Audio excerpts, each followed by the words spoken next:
Bonjour à vous, que Dieu vous bénisse. Bienvenue dans Exomate, un programme que nous avons l'habitude de tenir avec vous afin d'être édifiés, orientés par Dieu pour commencer nos semaines avec la bénédiction, nos journées avec la bénédiction.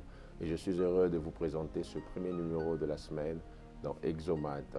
C'est temps où nous aurons à échanger particulièrement sur un sujet qui concerne tout le monde. Et bien évidemment, chaque sujet que nous abordons nous concerne tous à des degrés différents, mais celui-ci, je pense qu'il va tous nous concerner à un degré très élevé. Alors, il s'agit de quoi? On va parler sur les familles, mais dans un sens particulier.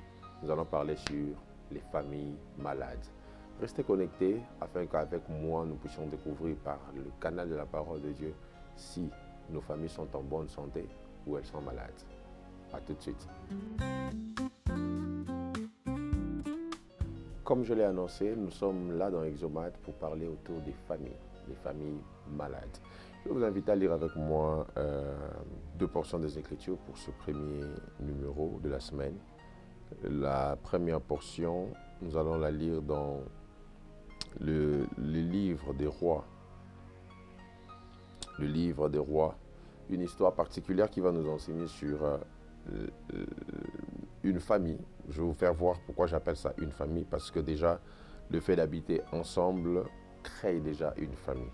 En Roi chapitre 3, à partir du verset 16 jusqu'au verset 28, c'est quand même une longue lecture. Je vais lire quelques parties et je vous demanderai de lire vraiment toute la suite. La Bible déclare, alors deux femmes prostituées vinrent chez les rois et se présentèrent devant lui.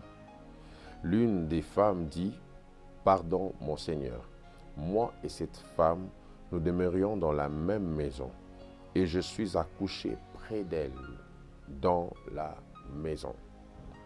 3 jours après, cette femme est aussi accouchée. Nous habitions ensemble. Aucun étranger n'était avec nous dans la maison.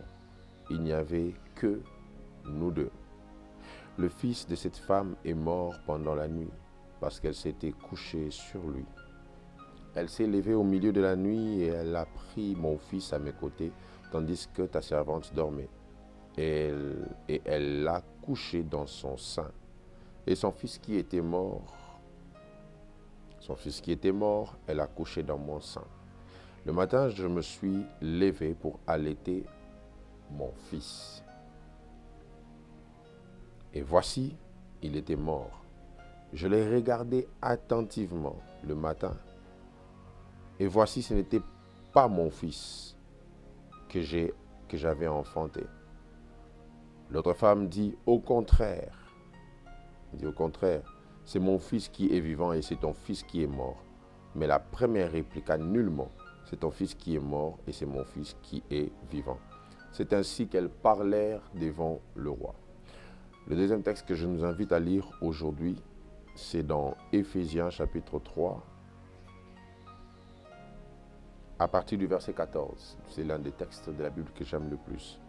La Bible déclare, à cause de cela, je fléchis les genoux devant le Père, duquel tire son nom toute famille dans les cieux et sur la terre, afin qu'il vous donne, selon la richesse de sa gloire, d'être puissamment fortifié par son esprit dans l'homme intérieur. Les familles malades. Aujourd'hui, je vais essayer de vous mettre vraiment dans le contexte de ce qu'on appelle une famille, pour que vous compreniez que la famille est la cellule de base de toute vie humaine. Si on parle des nations, c'est parce que dans les nations, il y a des peuples. Et on ne peut pas parler des peuples sans parler des familles. Et on ne peut pas parler des familles sans pour autant parler du mariage. Tout commence par la rencontre entre deux personnes qui, se mettant ensemble, construisent ce qu'on appelle une famille. Donc la famille est la cellule de base même de l'éducation d'une nation. Quand on n'est pas bien éduqué au niveau de la famille, par la grâce de Dieu, il est possible de se rattraper au niveau de l'église, de l'école. mais l'éducation de base est donnée au niveau de la famille. Ainsi, j'aimerais vous dire que la famille est l'un des domaines auxquels le diable s'attaque le plus. Et même quand vous voyez les montagnes de la société, la famille en fait partie. Donc la famille est parmi les 7 montagnes de la société ou de la vie humaine. Et la famille est la cellule de base où se construit toute vie humaine. Et nous voyons dans la Bible comment Dieu s'est intéressé à la construction d'une famille depuis Genèse chapitre 2, où il vient et il dit, il n'est pas bon que l'homme soit seul. Dieu donne à l'homme une coéquipière, une femme. Et de cette union, on se retrouve dans Genèse chapitre 3, le serpent vient détruire cette première famille par une fausse information qui a conduit à la désobéissance à Dieu. Genèse chapitre 4, le diable commence fortuitement à détruire la famille en emmenant la sémence de la mort qui a fait que Caïn puisse tuer son propre frère Abel. Et de là, le monde a commencé à se développer avec une mauvaise sémence qui s'est ingérée dans la cellule qu'on appelle famille. Donc c'est de là que le dysfonctionnement est entré dans les familles. Lorsqu'on parle d'une maladie, on fait allusion à un corps étranger qui entre dans la normalité d'une chose. Lorsqu'on parle d'une maladie, c'est comme un virus qui vient détruire le fonctionnement normal. Lorsque vous êtes malade, vous n'aurez pas le courage peut-être de manger comme vous mangez d'habitude. Bon, il y a des gens qui, même lorsqu'ils sont sérieusement malades, leur appétit ne bouge pas.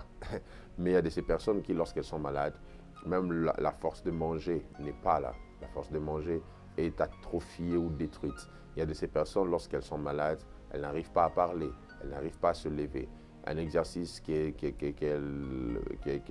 font régulièrement devient difficile. Pourquoi? À cause de la maladie. Et lorsqu'il faut traiter la maladie, vous devez d'abord établir les symptômes, diagnostiquer quelle est la maladie dont souffre la personne. Et vous ne pouvez pas guérir les familles sans diagnostiquer les maladies dont souffrent les familles. Lorsque vous êtes face à un malade qui fait de la fièvre, vous devez savoir de quoi il souffre. Parce que la fièvre, ce n'est pas une maladie. La fièvre est une chose qui indique qu'il y a de la maladie. Donc du coup, on se dit que lorsqu'une personne fait la fièvre, on doit chercher à savoir la fièvre est due à quoi. Il y a toujours une cause qui crée la fièvre. Et lorsqu'on voit la fièvre, la tension dans les familles, on doit chercher à savoir quelles sont les causes derrière cela. Alors c'est ainsi que même nous nous intéressons à cela parce que dans la Bible, Dieu s'est intéressé à la famille, Dieu a construit la première famille. Et Éphésiens chapitre 3 que nous avons lu nous fait voir que toutes les familles de la terre tirent leur origine de Dieu. Et vous verrez même Jésus sur terre s'est intéressé aux familles. Jésus avait l'habitude d'aller rendre visite à des familles. Quand vous lisez dans Jean chapitre 2, c'était dans le contexte d'une famille, une fête de mariage. Jésus est venu et il y avait rupture de vin, le vin qui représente la joie. Il y avait rupture de la joie. Et Jésus s'est intéressé à faire un miracle et Jean appelle cela même son premier miracle. Et Jésus a fait ce miracle dans quel cadre? Dans un cadre familial. Il était en famille et même lui-même était accompagné de sa mère, donc la famille. Donc le premier miracle que Jésus a fait était dans un contexte familial. Il y avait des gens qui s'étaient réunis en train de célébrer et le vin, ce qui produisait la joie, a été rompu et là Jésus a fait le premier miracle dans cet environnement où il y avait une fête. Donc Jésus s'est intéressé à une famille. Et ensuite, vous verrez même qu'il était très proche d'une famille, la famille de Marie, Marthe et Lazare. Jésus était très intéressé à cette famille, au point où il allait manger là-bas, et même quand Lazare était mort, Jésus est allé ressusciter Lazare. Mais la famille, ce n'est pas seulement ces liens de sang, ce lien sanguin. La famille, c'est aussi le degré où on approfondit une relation ou des relations avec des gens. Et cet approfondissement emmène à pouvoir nouer des liens plus forts, plus profonds. Et là, donc, vous comprenez que la famille, ce n'est pas seulement le sang. La famille, c'est aussi cette décision que nous prenons de pouvoir être proche des autres. Mais je ne veux pas beaucoup entrer dans ces contextes-là, mais je veux juste vous faire voir que il y a des choses dans la vie qu'on a le pouvoir de choisir, mais il y a aussi des choses qu'on ne choisit pas. Et parmi ce qu'on ne choisit pas, on ne choisit pas la famille. On ne choisit pas qui doit être notre frère, qui doit être notre sœur. On peut choisir un mari, mais on ne choisit pas la famille. Voilà pourquoi j'aimerais dire à quelqu'un, ne détruis pas le lien des familles à cause d'un homme qui veut t'épouser. Ne détruis pas les liens des familles à cause d'une femme qui veut être ta femme. Ne détruis pas les liens des familles à cause des amis. La famille est un choix que Dieu fait à notre place. La famille est une imposition divine. Donc ce frère-là qui t'énerve, à qui tu as dit que je ne lui parlerai jamais, plus jamais, c'est Dieu qui te l'a imposé comme frère.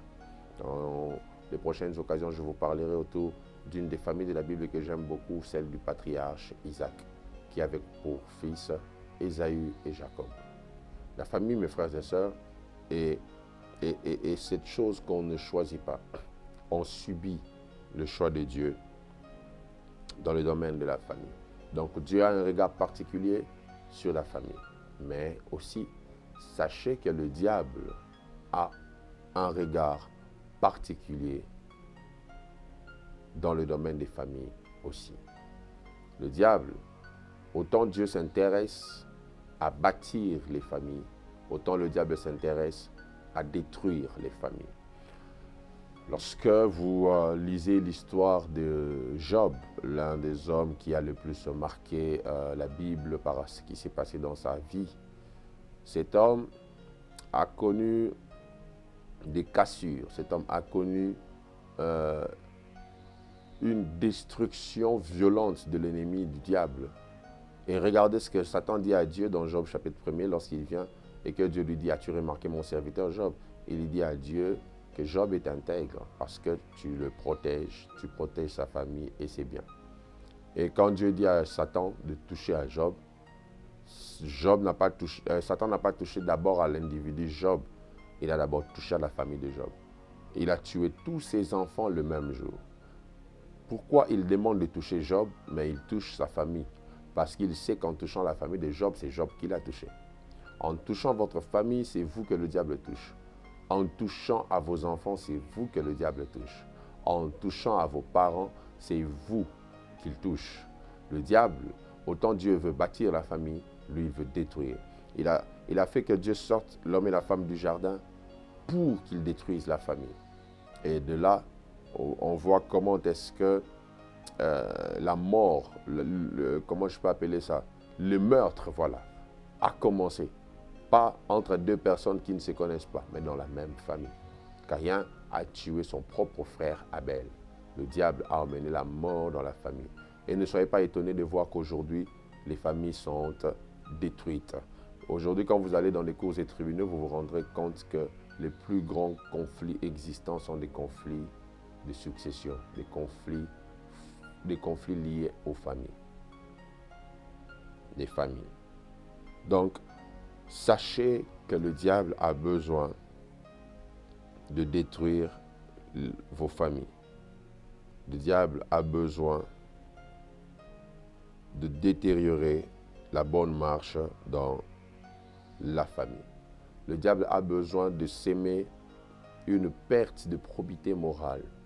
Aujourd'hui, on a plusieurs phénomènes dans la société, dont le phénomène Kuluna. Si vous rentrez dans le fond de l'histoire, vous vous rendrez compte que c'est un problème des familles. Je connais une famille où aujourd'hui leur fils se comporte pratiquement, je dirais c'est le seul fils même de la famille, se comporte pratiquement en bandit, en grand voleur. Mais une famille bien instruite, une famille où vous ne pouvez pas imaginer qu'un tel enfant pouvait sortir de là. Pourquoi?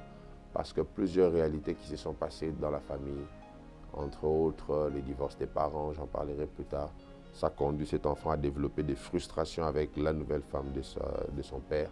Et de ces frustrations sont nées tout ce que cet enfant est devenu. C'est dans la famille qu'on apprend les premières choses. Aujourd'hui, quand je vois mes filles, elles aiment aller à l'église. Elles ont appris ça où? À la maison. Elles aiment prier. Si mes enfants sont devant la télé en train de regarder le dessin animé que tu zappes, elles vont pleurer. Mais si tu zappes pour mettre une prédication, elles ne vont pas pleurer. Pourquoi? Parce que c'est une culture qui s'est bâtie dans la maison. Elles se sont habituées et elles continuent à s'habituer à ça. La Bible déclare, instruis l'enfant selon la voie qu'il doit suivre, afin que lorsqu'il sera grand, qu'il ne puisse pas s'en détourner. C'est ainsi que l'on bâtit une famille. C'est ainsi que l'on construit la vie. Et ma prière est le vœu de mon cœur en cette semaine. Peut-être que ce sujet nous prendra plus de temps parce que je sens dans mon cœur qu'il est important d'en parler. Combien de familles souffrent? Combien de familles sont aujourd'hui dans le chaos? Combien de familles sont aujourd'hui dans la dérive? Combien de familles aujourd'hui sont sous l'emprise du diable sans s'en rendre compte? Combien de familles aujourd'hui ne réalisent pas que l'ennemi s'est déjà infiltré par des petites querelles, par des petits problèmes, par de petites situations, mais qui causent des grands dégâts. Pendant cette semaine, on va diagnostiquer les maladies dont souffrent nos familles. Et par la grâce de Dieu, le Saint-Esprit est là. Il va guérir nos familles de toutes ces maladies. N'oubliez pas que nous avons lu ce texte d'Éphésiens 3 à partir du verset 14 qui dit que Dieu est celui de qui tire origine toutes les familles, que ce soit dans les cieux et même sur la terre. Que Dieu fasse grâce à votre famille. J'aimerais faire cette prière avec vous là où vous êtes. Si vous êtes avec votre frère, tenez-le. Si vous êtes avec votre sœur, tenez sa main. Si vous êtes loin de votre famille, pensez à toute votre famille en ce moment. Et j'aimerais que l'on prie. Seigneur, je te prie de voir toutes ces familles représentées par ces hommes et femmes qui écoutent le son de ma voix en ce jour. Et je sollicite ta faveur sur elles. Je sollicite ta faveur afin que tout ce que le diable avait déjà sémé comme il a fait au jardin pour détruire les familles puisse quitter ces familles représentées au travers de ces instants de partage. Ô Père, il y a des familles où l'évolution n'attend que le pardon. Que les gens se pardonnent. Que les gens se disent, j'avais mal fait, pardonne-moi. Père, là où le pardon est une nécessité pour réparer, permets à ce que les gens se pardonnent. Je t'en supplie, restaure les vies, restaure les familles, remets l'unité, l'amour, la fraternité, la complicité, afin que tout ce qui est du diable, venant dans la direction de fragiliser, de fracasser les familles, puisse quitter au nom de Jésus. Merci parce que tu mets ta main de grâce, ta main de faveur sur les familles, car tu es le Dieu de qui tire origine toutes les familles de la terre et même des cieux. Nous n'avons pas choisi naître dans les familles où nous sommes nés. C'est toi qui as permis que ça soit ainsi. Qu'à ce Père que l'on considère des sorciers aujourd'hui, mais que tu nous as donné, puisse rester ce Père que nous allons aimer. Que cette mère que l'on considère des sorcières aujourd'hui, mais que toi tu nous as donné, puisse rester cette personne qu'on va aimer, qu'on va supporter. Oui Père, je te prie de répandre la puissance de l'amour tel que nous l'avons enseigné une fois ici, et que les familles se réunissent à nouveau. Dans le nom de Jésus que nous avons ainsi prié. Amen. Que Dieu vous bénisse. Je serai heureux de continuer ce message avec vous au prochain numéro. Bye bye.